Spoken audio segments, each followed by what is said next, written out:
сәлеметсіздер ме? Қазақша контентті қолдап, төмендегі подписаться деген бөлімді басуды ұмытпаңыздар.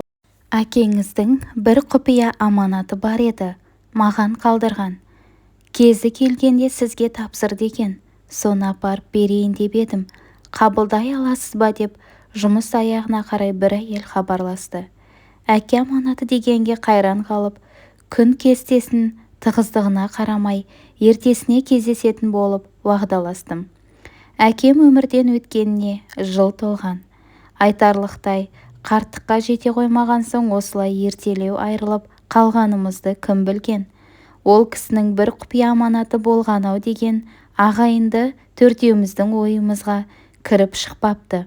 Өзі түбі осылай боларын алдын ала сезіп жүрген ғой. Дәрігер емес пе? Ал аманатын неге Алматыдағы анама, немесе ағаларыма, не ағайын туыстың біріне қалдырмай, неге маған қалдырды?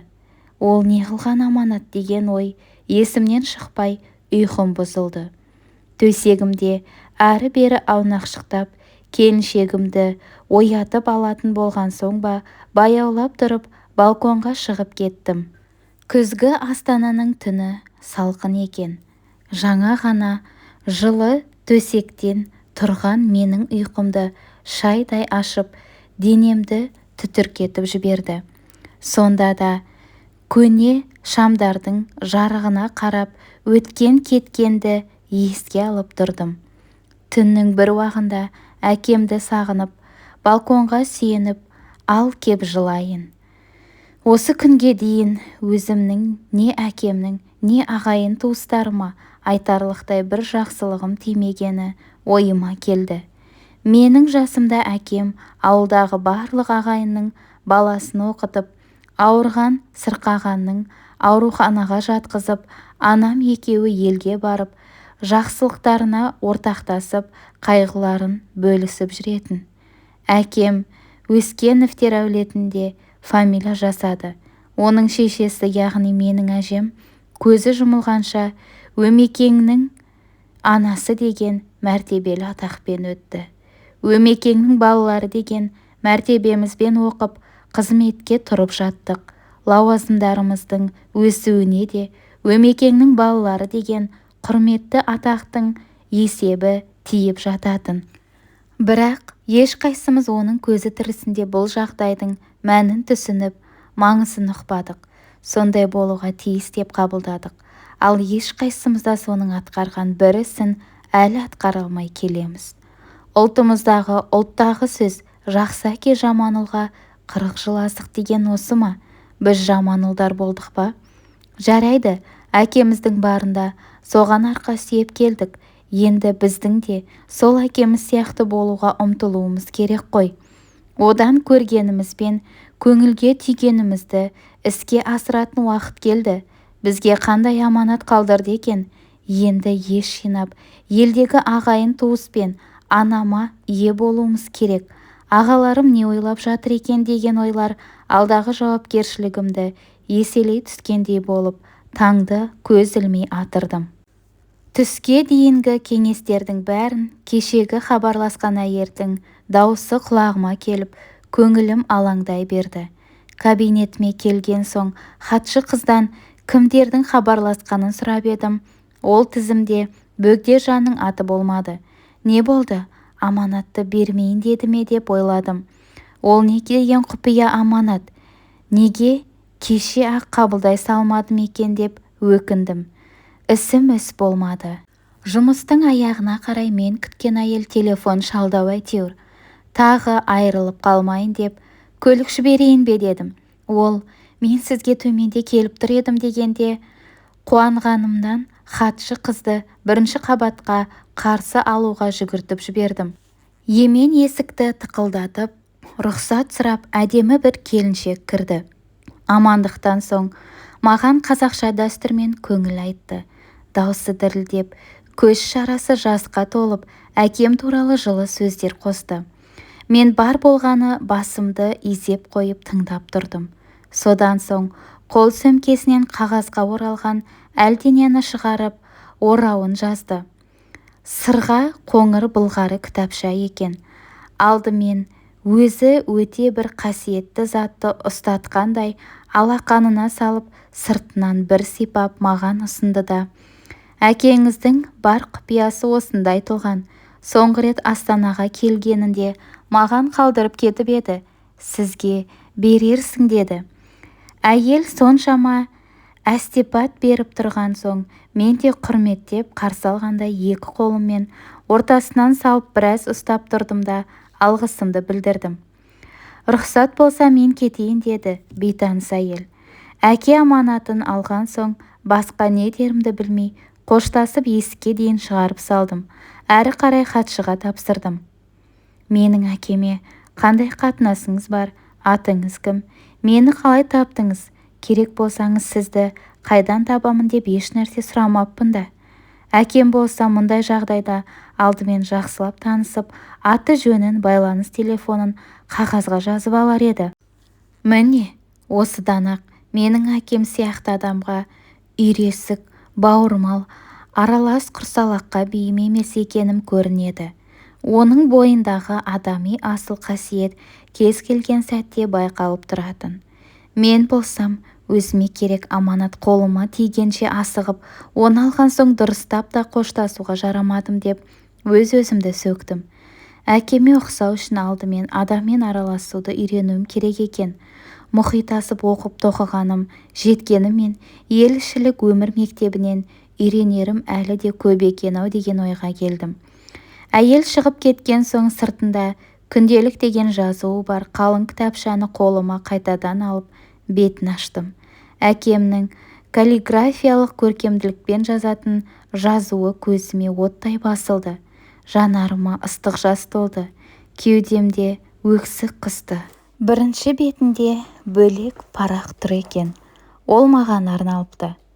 Ұлым Талап, осы күнделігім қолыңа тигенінде мен бұл дүниеде болмаспын. Жазғандарымды оқып шыққаннан кейін мен туралы қандай ойда боларыңды білмеймін. Сондықтан сенен, анаң мен ағаларыңнан және де Кемелтайдан алдын ала кешірім сұраймын. Анаң да сендер де бірден ашуға бой алдырмай, жалған намыспен аттандамай, жазғандарымды түгелдей байыппен оқып шығып, ортақ ақылға келерсіңдер деген ойдамын. Студент күнімде болашағыма сүйеу, менің балаларыма ана, маған асыл жар болады деп 40 қыздан таңдап алған Алмагүлім мені жазғырмас. Себебі ол мені тірлігімде де сүйді. Нағыз қазақ азаматына жар болатын парасаты мен қадірімді білді. Мен өмірден өткен соң да дәл солай сүйіп қадірлеп, менің осы бір жағдайыма түсіністікпен қарайды деп ойлаймын.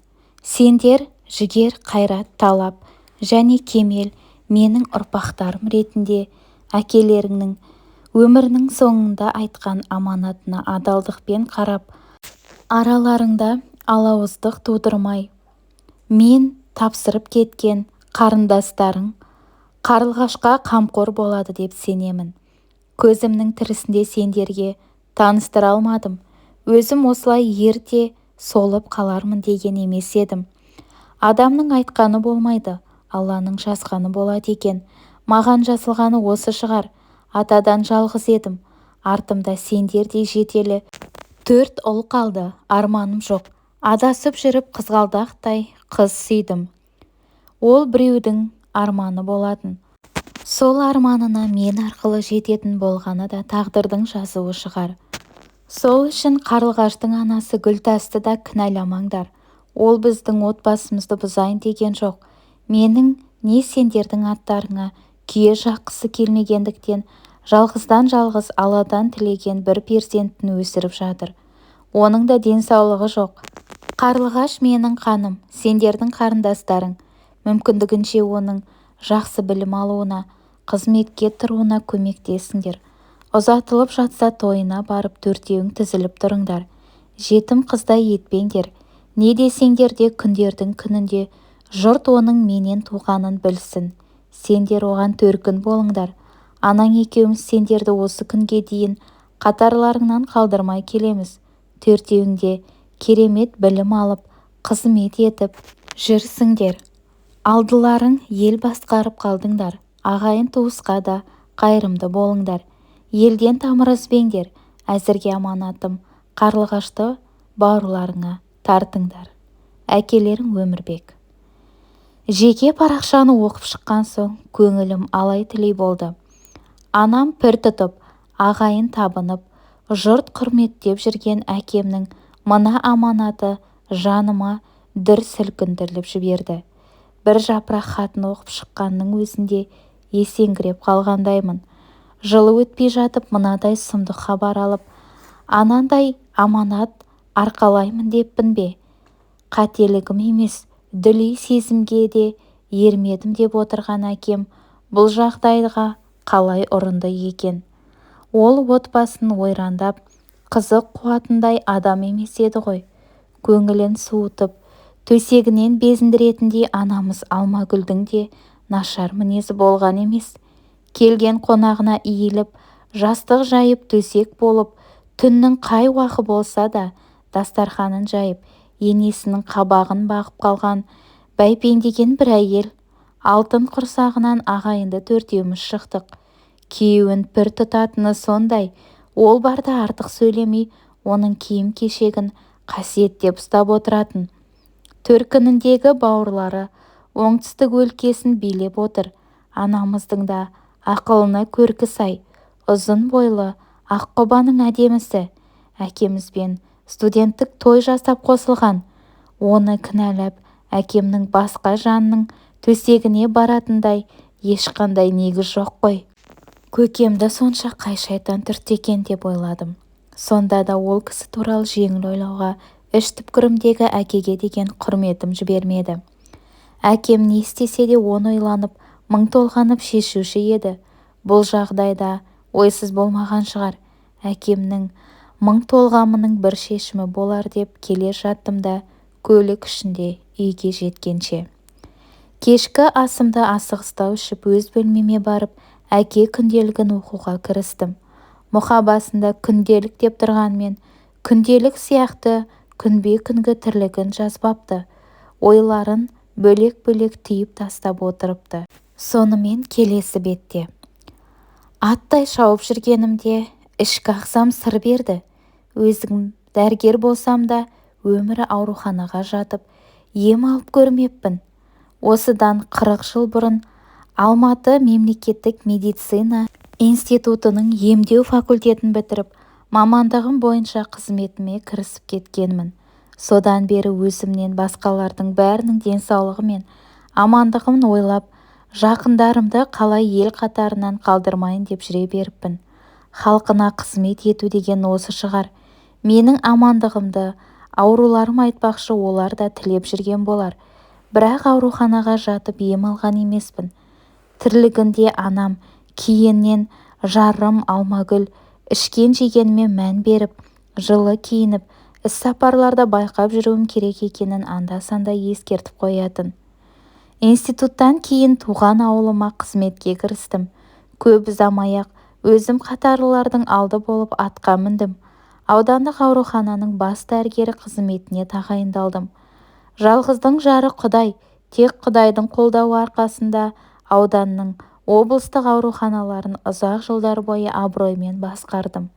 Менің сол абыройға жетуіме қайда жүргенімде де қармағымдағы әріптестерімнің адалдықтары мен өз істеріне берілгендіктері де себепкер болған шығар. Әйтпесе жалғыз бастық не бітіреді? Соларға мен сеніп, маған олар сеніп, алдымызға келген аурулардың қабағын бағып, аяғынан тұрып кетуін ойлап шауып жүре беріппін. Дәрігер де ет пен сүйектен жаралған жан-ау, ол да ауырып сырқап қалады ғой деген ойыма кіріп шықпапты. Ол да болса Құдайдың берген қуаты болар. 60-қа бір тырнағым сырқырамай аттай шауып келдім. Елім бар, балаларым бар. 60 жылдықты да дүркіретіп өткіздік. Алыс жақыннан келген ағайынымды елге шығарып салдық. Шет елде қызметте жүрген ұлым мен келінімді, немерелерімді ұшаққа отырғызып үйге келе жатқан бойымда біртүрлі әлсіздік сезіндім. Дәрігер емеспін бе? Өзімнің ішкі дүниеме құлақ түріп тыңдағандай болып 2-3 күн жүрдім. Бекерге алаңдаған сияқты болдым. Сонымен тағы бір тірліктер киіп кетіп, әлсіздігімді ұмытып кеттім. Арада 2-3 ай өтті. Қазақтың дәстүрлі соғым уақыты келді. Бізде де, басқалар да бір-біріміз семіз-семіз жылқыдан сойып алғанбыз. Кезекпе-кезеп соғым басы басталып та кетті. Бұрындары барған жерімде асату жасағандардан да, өзіме салынған астан да қарапайым басым еттің иісінен тартынатын болдым. Хош иісі бұрқырап, үйіме табақ, ет ортамызға келген кезде жүрегім көтерілді. Алдыма келгеннен шұқып қана отырдым. Қонақтан қайтқанша білінбейді. Арада 2-3 сағат өткен соң асқазаным түйнеп ауырып, сұмдық бір шөл қысып, ұйықтай алмадым. 60-тан асқан соң тамақты азырақ жеген дұрыс деген екен деп, оңымды әйеліме білдірмеген қоямын. Өзім шынында қазакемнің ет тағамын түн жарымында жеп, тойып алып ұйықтайтынына ежелден дәрігер ретінде қарсымын. Жастықта білінбегенмен, жас ұлғая келе сен етті жеген соң, артынша ет сені жейді деп құрдастарыма айтып та жүрдім. Бірақ олардың ешқайсысы да маған ет мені жеді деп шағымданған емес. Тек мен ғана өзімді қанша сендіргім келгеніммен атамның асы етті жей алмай қалдым. Сіңбей қор болған тамақты кейде қайта-қайта тастап жүрдім. Көкөністер мен жеңіл-желпі тамақ ішкен соң күндерді ауырғанын ұмытып та кетемін. Кейіннен асқазаным өз-өзінен түйней берген соң өзіміздегі қыздарға анализ тапсыртып көрдім. Қорытындысы нашар шыққандықтан қыздар маған бірден айтуға батпай, орынбасарыма хабарласыпты. Кабинетіме келіп алып, бірдеңке айта алмай қыбылжықтап отырған келіншекке: «Зағипа әскер қызы, не болды? Әкесі өлгенді де естіртеді деп айтсаңызшы», дедім. «Анализді біліп кел» деп жіберген едім. Ол қолындағы қағаздарын ақтарыстанған болып бәсең үнмен: «Дәрігер, егер қыздар ауыстырып алмаса дейді». «Неге ауыстырады? Кеше мен өзім тапсырғанмын. Олар бас дәрігерінің анализін ауыстырып жалса, жай халықтың қағаздарын күнде шатастырып отыратын шығар», дедім де қолымды қағазға создым. Соңғы 10 жыл бойы бірге жұмыс істеп келе жатқан гастроэнтерологтың көзінен адам айтқысыз аяныш көрдім. Қағаздар қолыма тиісімен аудастырып жіберіп, тез-тез көз жүгіртіп шықтым. «Бұл да әлі нақты болмауы мүмкін. Гастроскопия жасайық» дейді мені айтқызбай түсінген Зағипа. Мен басқарып отырған қалалық аурухана республикалық дәрежеде болатын. Ең соңғы заманауи құрал-жабдықтармен қамтамасыз етілген. Республикадағы ең соңғы білікті мамандар да бізге жиналған. Бәрі жабылып апта бойы мені ары-бері қарады. Нәтижесі жақсы болмады. Өңеш пен асқазанның қосылған жерінде ісік пайда болыпты. Өз-өзіме басқа бір дәрігердің көзімен қараймын келіп. Айнадағы Өмірбек әзірге сыр беріп тұрған жоқ. Тек соңғы кездері терім құрғап, шашым сиреп барады. Тамаққа тәбетім қайтып қалғандай. Бойымда бір әлсіздік бар. Анализ қорытындысынан шошысам да мойындауға тура келді. Қанша білдірмей жүргенімен сенбі күні Алмагүлге айттым-ау. Ол болса: «Өмеке, мен соңғы 2 ай көлемінде байқағандай болып жүрем. Бірақ сен сыр бермеген соң сұрауға батпадым. Сақтансаң сақтармын деген. Екеуміз де білімді емеспіз бе? Неге алдын алмадық?» деп еңіреп жылап жіберді. «Алмаш, жазмыштан озмыш жоқ. Маңдайыма жазылғаны осы болар. Басқалардың денсаулығын сақтап, өзімдікіне салақ қарау болған шығар. Өмірімде бәріне жаным ашып, өзім шарасыз болу маңдайыма жазылған шығар. Осы күнге дейін немесе рентгенге, не УЗИге, немесе компьютерлік томография, немесе МРТ деген жасатып көрмеппін. Құдай берген қуатпен халық үшін деп шапқылай беріппін» деп 40 жыл бірге тұрған асыл жарына шағымданғандай болды. Енді не, маңдайға жазылған шығар деп осылай қол қусырып қарап отыра береміз бе?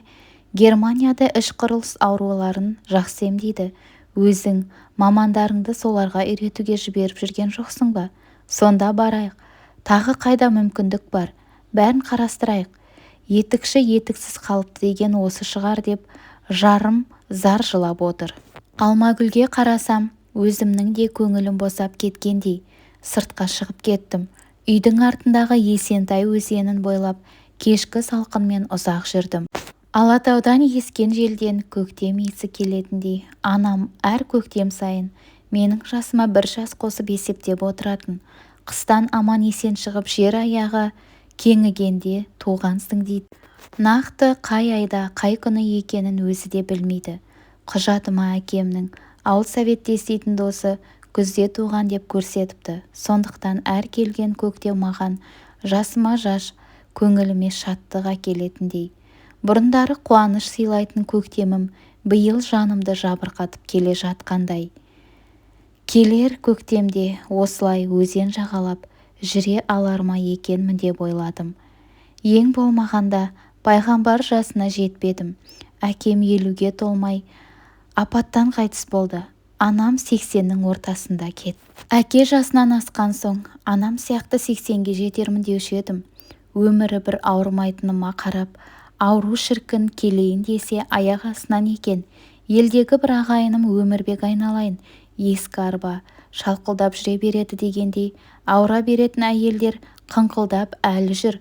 Өмірі бір ауырмаған жеңешеңнің аяқ астынан жатып қалғанынан шошимын деп, онкологиялық ауру болып қалған әйелін әкеліп қолыма тапсырғаны есіме түсіп кетті. Менің де ескі арба құсап, жылына 1 рет менің ауруханама жатып алып жүре беретін жазушы, әнші, ғалым ағаларым 90-нан асып отыр. Бірден шыға келген ауруымның түрі жаман. Өзім шоши бастадым. Шет елге шығып емделіп қайтсам ба екен деген ой шырмалап алды. Уақытты да өткізіп алдым-ау. Үмітсіз шайтан деген ұлдарыммен ақылдасу керектігін түсіндім. Алмагүл мен ұлдарымнан кейін жаныма жақын тағы 2 жақын жан бар. Оны өте сенімді 2 досым ғана білетін. Басқа тірі жанға сездірмей келемін. Сәт сағаты соққанда Алмаға түсіндіріп ұлдарыма айтармын деп жүргем. Енді күтуге уақыт жоқ. Айтпай өмірден өту менің адамгершілігіме сын болды. Менің бітпей жатқан шаруам бар екен деп Алла әмірін өзгертпес. Шет елге емделуге кетсем де бәрін Алмаға айтып кетуім керек. Реті келсе мені пана тұтқан сол 2 жанды жақындарыма таныстырып кетуім керек деген тоқтамаға келдім. Жағдайымды сарапқа салып, күнделік жазып, бар сырымды ақтарып, ақыретке өз-өзімді дайындадым. Гүлтасты алғаш көргенде менің тыныш өміріме еніп, түптің түбінде тағдырым араласады деп кім ойлаған? Менің туған ауданнан көрші ауылдың қызы екен. Қала ішіндегі аудан ауруханасының бас дәрігері болып жүретім. Елден қалаға ем іздеп келгеннің бәрі маған келеді. Анам, өзің жалғызсың, елден тамыр үзбе деп, өсиеттеп кеткен соң ба елден келдім дегеннің бәріне қамқорлық жасаймын. Қазіргідей медицина ақылы емес, кеңес одағының тегіншілігі. Еңкейген кәрі де, өрімдей жас та ауырып келеді. Ретін келтіріп, 10 шақты күн емдетіп жіберемін. Сол көптеген жерлестерімнің бірі болып, Гүлтас қарындасым алдыма келген еді.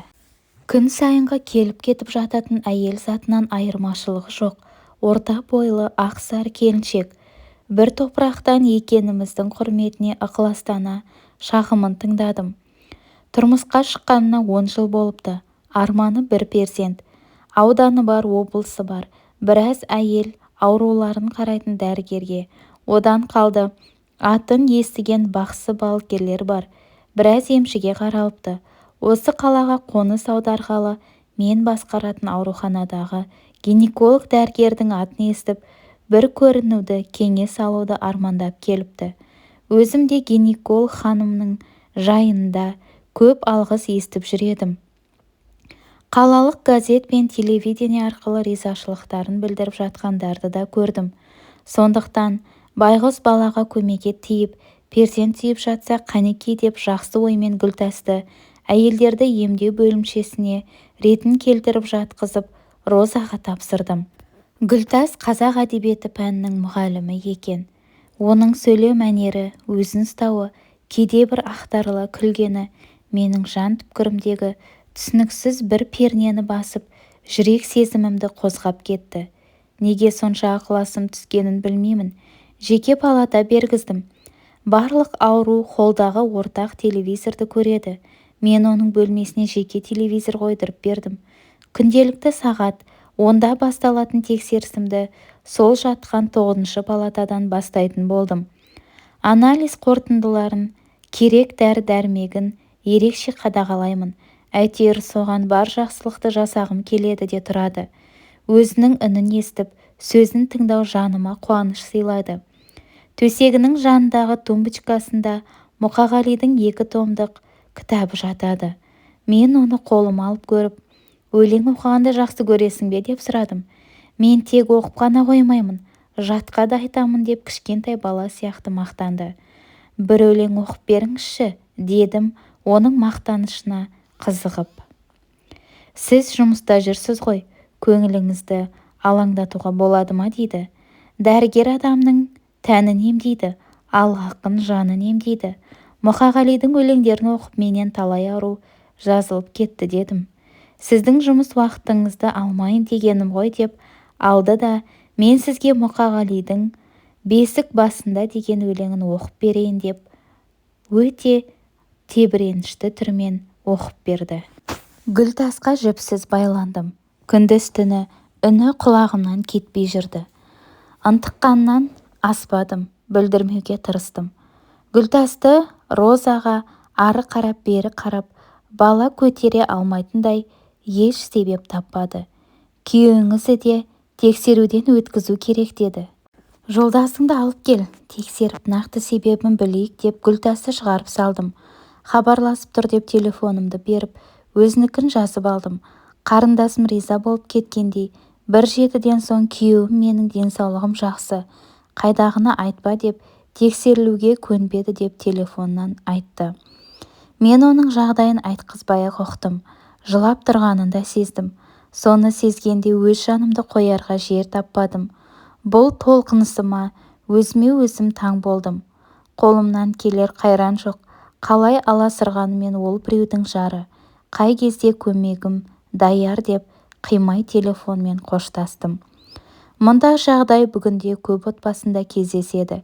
Еркектер қашанда өздерін күштімін, менен кінә жоқ, бәрі әйелден деп емделуге көнбей тіпті ажырасып кететіндер де бар. Сөйтіп ажырасқан әйелдер басқа біреуге тұрмысқа шығып, перзент сүйіп те жатады. Біздің ұлттық менталитетіміз бе, не нәрсеге де әйелді кінәлап шығамыз. Денсаулығы жақсы, барлық мүмкіндігі бола тұра, бала көтере алмай 10 жыл бойы шырылдап жүрген Гүлтасты аяғаннан бір күн ұйқым қашып, тірлігім пышырлап жүрді. Бірнеше рет жағдайын білуге телефон шалғымда келді. Қолым бармады. Ол түсінбей қалады ма деп қорықтым. Ұмытуға тырыстым. Арада 1 жыл өткенде Гүлтасты көріп қалдым. Түскі астан соң жұмысыма қарай көліктің артында көшеде ағылған жұртқа қарап келе жатқанмын. Қызыл жарықта тұрғанбыз. Алдымыздан өтіп бара жатқан, шашын желкесіне тиген, ақ жібек көйлегі мүсініне жарасқан әйел тұлғасы назарымды аударды. Гүлтас деп даусымның қалай шығып кеткенін өзім де байқамай қалдым. Жүргізушім, Өмірбек Өскенұлы бірдеңе дедіңіз бе деді маған бұрылып. Өтіп барып тоқта деппін. Көліктен түсе сала 50-ден оратылған жасыма, ақ шашыма қарамай жас жігіттей көшенің қарсы бетінде кетіп бара жатқан келіншектің артынан жүгірмесім бар ма? Жақындай бере, Гүлтас дедім. Бейне студент кезімдегіндей жүрегім алып ұшып тұрды. Ой, Өмірбек аға деп Гүлтас та қуанып кетті. Оның көзінен ұшқан қуаныш сәулелері маған қуат берді ме, құшақтай алып, бетінен сүйіп амандастым. Ол менің бұл түсініксіз сағынышымды ағасының қарындасына деген құрметі сияқты ақ пейілдікпен қабылдады. Бір-біріміздің халымызды сұрап арқа-жарқа болдық. Оның қайда кетіп бара жатқанын білмеймін. Еріп келемін. Жанында мәңгі келе жатқандаймын. Осы заманда адамға шынымен сенетіндер азайып бара жатқан ба? Бәрі күдікпен қарап, арты не болар екен деп тұратындай. Маған Гүлтастың адамға ақтарыла, сентіле қарап, ақжарлы сөйлейтіні ұнайды.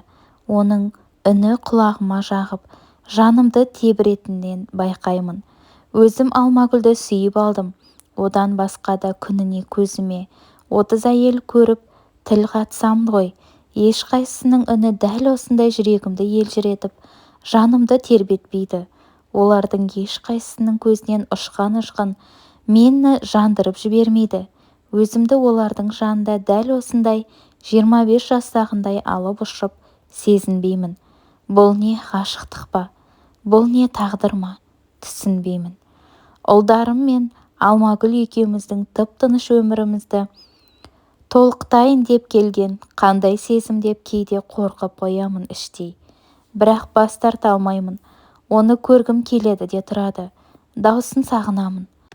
Гүлтас осыдан кейін көп ұзамай ел ордасын ауыстырған көшпен бірге Ақмолаға қоныс аударды. Жаңа жерге барғанда ауасының суының әсерінен адам ағзасында өзгерістер болады екен. Мен де жақсылықтан үміттімін деп кеткен. Ұялы телефон дегеннің шыққан кезі. Оның номерін алып алдым. 2-3 айда бір мерекелерде хабарласып дауысын естимін. Өзі де мені құттықтап қояды. Жақсылықтан үміттімін деп кеткен Гүлтастың үміті жаңа жерде ақталмады. Күйеуі жол апатынан қайтыс болыпты. 40-ын өткізген соң оны өзі хабарласып айтты. Бір топырақтан шыққан қарындасым ғой деп көңіл айту үшін арнайы жолға шықтым. Алаңдамасын деген оймен жеткенше хабарласпадым. Ұшақтан түскен соң телефон соғып, өзі үшін келгенімді айттым.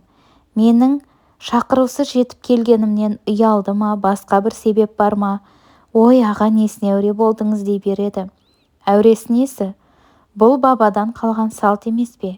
Жақын адамға көңіл айт. Сен менің қарындасым емессің бе деп жатырмын.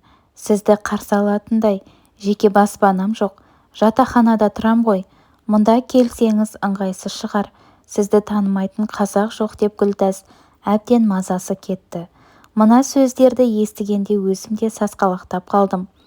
Оның баспанасы бар ма жоқ па деп ойламаппын да ғой.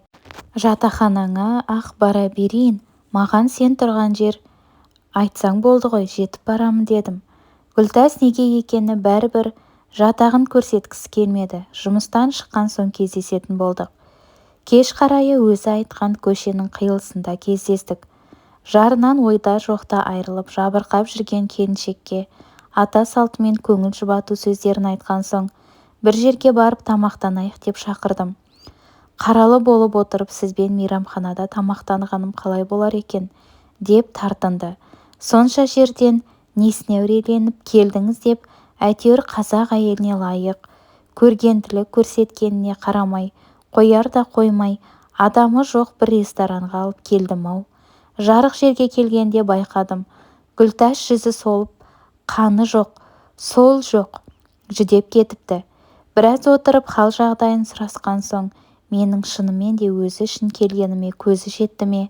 Аға, мен жалғыз қалдым ғой мына жалғанда. Ең болмаса бір қызым болса, сонымен жақанның шаңырағының түтінін түтетіп отыра бермес пе едім деп егіліп жылап қоя берді. Сырласа келе білдім. Гүлтас атадан жалғыз екен. Әке-шешеден де ерте айрылыпты. Жақыны да балалар үйінде өсіпті. Екі жалғыз бір-біріне сүйеніш болып жүрген ғой. Осынша көркем, осынша адамгершілікті қызға, әйелге, бақытына бұйырмапты-ау. Оның ақ пейіліне барлық жақсылық орнап, оның дархан жүрегіне бір бала емес, бір ауыл сыйып кететіндей еді ғой. Өмір әділетсіз бе? Шаман келгенше сабырға шақырып сөздер айтып, қарсылығына қарамай Гүлтасты таксимен жатақханасына дейін жеткізіп салдым. Қаланың шетіндегі баяғы тың игерушілерден қалған ескі ғимарат екен. Есігінің алды ығы-жығы қазақтар, бәрі жас отбасылар. Балалары ауласында ештеңеден қаперсіз ойнап жүр. Мынадай нашар тұрмысқа біздің бауырларымыз ғана шыдайды деп шешім қабылдап, қан жылап, маңдайынан сүйіп Гүлтасты да солардың ортасына қосып жіберіп, кері қайттым. Сол кездесуден кейін Гүлтас тіпті миымнан шықпай қойды. Барғанымда бар болсын, өзіме өзім үлкен жауапкершілік арқалап келгендеймін. Бұл не аяушылық? Осылай жаным аши беретін болса, қаншама панасыз, бағы ашылмаған қазақ әйелі жүр ғой маңайымда. Гүлтас тіпті жесір қалғанына кінәлі сияқты. Тұйықталып кетті. Телефонмен хабарласып жағдайын білсем, ашылып ештеңе айтпайды. Бір-екі рет іс-сапармен Ақмолаға барып, жұмыс арасында шақырып алып, түскі асты бірге ішіп жүрдім. Қарсыласқанына қарамай күйеуінің жылын өткізуге атсалыстым. Ол жұмыс істейтін мектеп ұжымымен барлық таныстарын, жақанның туыстарын қосып мектепке жақын маңдағы кафеге шақырдық. Бәрі мені Гүлтастың ағасы деп қабылдады. Алматыдан келген кейбіреулері мені танитын да болып шықты. Олар таныспыз деген сайын іштей ыңғайсызданып қалғаныммен, әлдебір күш мені Гүлтасқа жақындата берді. Не болса да басқа біреулер менің Гүлтасқа қатынасым барын біле бастады. Жазғы демалыста Сарыағашқа жолдама алып беріп, қарсыластына қарамай жібердім. Емін алып болар уақытында орайластырып артынан бардым. Өзіне айтпағанмын. Буфеттен су ішіп келе жатқанда алдымнан шығып келіп, мені көріп, өзінің есі шығып кетті. Шымқалаға бір жиналысқа келіп едім. Содан бір-екі күн су шекетейін дедім дегеніме сеніп қалды. Жандағы келіншектер алматылықтар болып шықты. Біреуі тіпті кезінде менің қармағымда жұмыс істеген екен. Гүлтастың ағасымын деп танысқан соң, оларды Ташкентке бірге қыдыруға алып кетуге тура келді. Ойлап келгенімде Гүлтасты олардан бөліп алып, бірге жеке болуға мүмкіндік тумады. Екеумізге Шымқалаға дейін бірге келіп, мен Алматыма, ол Астанаға қарай ұшақпен екі жаққа айырылып кеттік. Гүлтас ешбір ойымнан шықпайды. Күндіз де түнде де жүрегімде, өз үйімде де, өзімнің сүйіп алған жарымның жанында да, алтын асықтай ұлдарымның ортасында да отырып, соны ойлайтынмын. Дәл осы ортада сол жетпей тұрғандай да болып тұрады. Менің Алмагүлім сондай ақ көңіл жан. Ойына күйеуі біреуге ынтық болып жүрау деген кіріп те шықпайды. Кейде өз-өзіме таңырқап қаламын. Жас дейтін жас емеспін. Бір жағымда толықтыратындай ештеңеге зәру емеспін. Осы келіншек қалайша менің миыма кіріп кетті деп, өзімді өзім ықыласымды аудару үшін ең болмаса телефон шалып хабарлассамшы. Менен ат-тонын алып қашқан сайын ынтығамын. Астанаға баратын себеп іздеймін. Қойшы әйтеуір, жанымды қоярға жер таппай алып ұшатынмын. Несін ашып айтып ақтала берейін. Менің жанымды қоярға жер таппай Гүлтасқа ынтығуымның басты себебі сол екен. Екеуміздің ортамызда бір бала пайда болды. Бір перзентке жар болып жүрген әйелдің бақытына ма, сәбидің жарық дүниеге келуіне себепкер болуым керек пе еді? Жас жігіттей алып ұшқан көңілімнің жұмбағы шешілді. Менімен бірге болғанынан өлердей ұялып, іздеп келсем қашып жүретін Гүлтасты жарты жылдай жоғалтып алған болатынмын. Телефонын көтермейді, жатақханасынан да көшіп кеткен. Еш жерден таппаған соң жұмыс істейтін мектебіне баруыма тура келді. Абырой болғанда ішіне кіріп үлгермей, мектеп маңайынан бірге жүретін Күләш деген құрбысы жолығып қалды. Амандықтан соң Гүлтас декреттік демалысқа шығып, Қарағанды жақтағы курстас құрбысының үйіне демалуға кетті дегені. Бірдеңені нақтылап сұрауға батылым бармай, қашан келеді деппін. Білмеймін, хабарласып қалса не дейін деді. Мені іздеп жүр дерсің. Келіп қалса мына телефонға хабарлай салшы деп визиткамды бердім де, естіген жаңалығымнан есім шығып келген ізіммен артқа қарай қайттым. Гүлтас декретке шығып кетті дегенге қайран қалып ұшаққа отырдым. Сондай жағдайға келуіне өз қатынасымның бар екенін біле тұра қайран қаламын ғой. Сонда оған біздің дәрігердің денсаулығың жақсы, бала көтересің, жолдасыңда кінәрат бар, емделу керек дегені шындық болды ғой. Байғұс әйел менімен бірге болғаннан бала көтеріп қалғанына ұялып, менен безіп кетті ме, әлде басқа бір себебі бар ма деген ойлармен жүргенде Күләш бір күні телефон салды. Гүлтас қыз босаныпты. Қанша телефон шалғанымен ол тұтқаны көтермеді. Күләш арқылы хабарласып, жарты жылдан соң кездестірдім-ау. Іздеп келіп, есімі Қарлығаш, Жақанның атына жаздырдым. Ел не десе ол десін деп, мені жалғыз қалмасын деп, Құдай берді, сізден өтінішім, мені ұмытыңызшы. Бала туралы тіпті де ойламаңыз. Өзіңіздің арыстандай ұлдарыңыз бар ғой. Арада болғанның бәрін ұмытып қалыңыз деді де жылап тұр. Баяғы жатақханасында тұрып жатыр екен. Балапан жөргектерін өздері жататын жалғыз бөлменің ішіне кептіріп отыр. Дәрігер ретінде мынау антисанитарияға қанынан жаралған баланы қалай тастасын? Ар ойлап, бер ойлап, Гүлтастың қарсылығына қарамай, Қарлығашты туған күніне сыйладым деп 2 бөлмелі пәтер алып берді. Атына жаздырайын десе құжатын бермей. Үйді алғаннан кейін де онда көшпей біраз әуреленді. Мұндай намысшыл ары таза қызды көрмепті. Қарлығаштың қап-қара көзі мен қасы біздің үйдегі ағаларын есіме сала береді. Орта жасқа келгенде көрген перзент ыстық бола ма? Гүлтас, келмеңіз, бізді ұмытыңыз десе де, әлде бір жауапкершілік жанымды тырнап бара бердім. Арамызда төсектік жақындастық болмаса да, Гүлтас пен кішкентай Қарлығаш менің ең жақындарым сияқты көңілім алаңдап жүретін болдым. Некелесейік, балаң некесіз жүргенін обал шығар дедім де, Гүлтас ат-тонын алып қашты. Сіздің отбасыңызға араласып, ойран жасағым келмейді. Ойрандап үйіп отырған отбасын бұзатын адам боламын ғой ол кезде деп азар да безер болды. Мен де ойлағанымды іске асырмай қоймайтынның бірімін ғой. Мұсылманша 4 некеге дейін рұқсат бар деп молда шақырып, үйде неке қидырдым. Сонымен қалай болғанда да Гүлтас пен Қарлығаш менің өміріме араласып кетті. Енді ретін келтіріп сендермен таныстырамын ғой деп жүргенде денсаулығым сыр берді. Соңғы 3-4 жыл өзімен алысып өте шықтым. Өз жағдайымды сезінген соң аманатты жазуға кірістім. Күннен күнге дәрменім құрып әрең жазып шықтым. Үмітсіз шайтан деген, әлі де осы кеселден сауығып кетем бе деген үміттемін. Сондықтан жазған аманатымды Гүлтасқа беріп қалдырып кетемін. Алда-жалда жазылып кетсем, Қарлығашты сендерге өзім таныстырамын. Ал Алланың жазуы болса осы аманатымды табыстар деп сенемін. Ертең шетелге емделуге ұшаққа отырамын. Жалғыздың жары Құдай, жалғыз Алла жар болғай деп аяқталыпты әке аманаты. Соңында құжаттарға қойып жүретіндей иректеп қолын қойып, Өмірбек Өскенұлы деп жазыпты.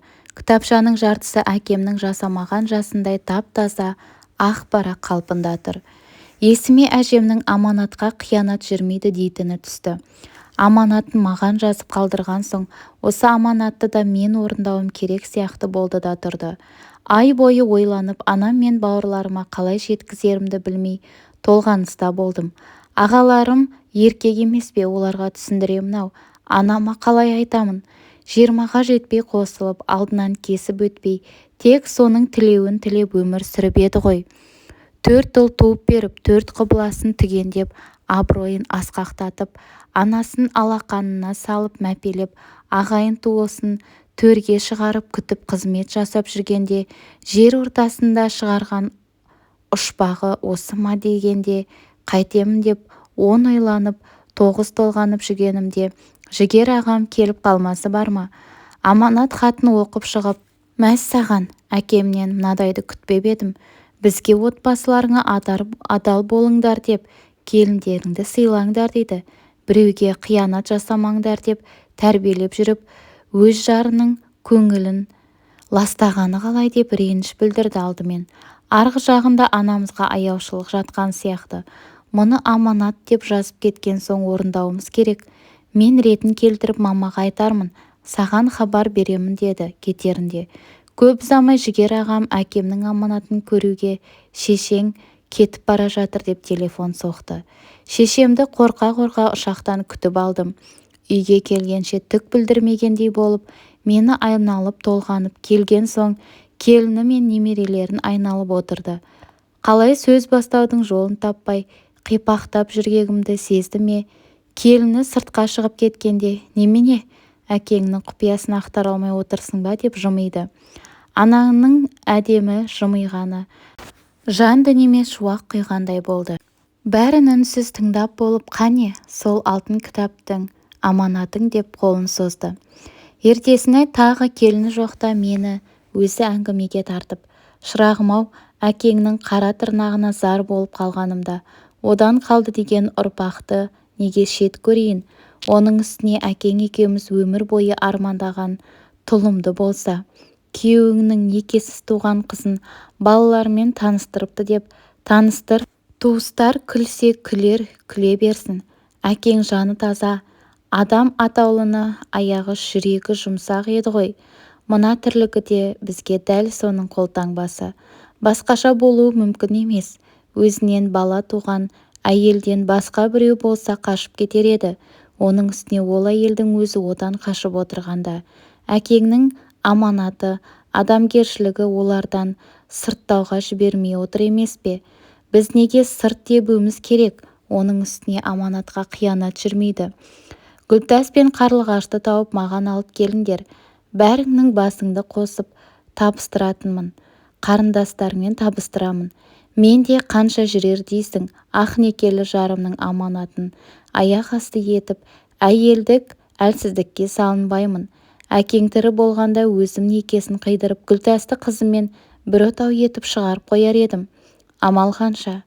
Пайғамбарымыз да 4 некелі болған. Мен оның бейбілерінен артық па екенмін? Пірім деп айтса соны орындайтын жары ғанамын ғой деді. Анамның жанарына жас толып отырып айтқан сөздерінен әке аманатын әулетіміз болып орындайтынымызға қуанып, бойым жеңілдеп орнымнан тұрдым. Бәсе, ел ардақтаған Өмірбек Өскенұлы сияқты адамның жары осындай, жан дүниесі кең, жаратылысы биік болуға тиісті ғой деп ойлап қоямын. Ертесіне жұмыс орныма келгеннен қарындасым қарлығашымды іздеуге кірістім. Қазақша контентті қолдап, арнама тіркелуді ұмытпаңыздар. Және де менің каналыма кірген кезде осы жерде плейлисте деген бөлім бар. Осы плейлисте бөлімінде өздеріңізге қызықты жаңағы ақпараттарды ала аласыздар. Мысалы, қазақша әңгімелер жинағы бар, аудиокітаптар бар, нақыл сөздер бар, қызықты мәліметтер, үйлеріңізге қажетті пайдалы кеңестер бар, қазақша рецепттер, қолөнер бар. Осы жерге кіріп, өзіңізге қызықты ақпараттарды ала аласыздар. Мысалы, қазақша әңгімелер, аудиокітаптарды тыңдағыңыз келсе, осы жерге кіріп, осылай өзіңізге ұнаған, өзіңіздің жасыңызға сай әңгімелерді тыңдай аласыздар. Барлығы өмірден алынған, болған оқиғалар. Сондықтан менің каналыма тіркеліп, қазақша контентті қолдап отырыңыздар. 100 000 оқырманға жетейік.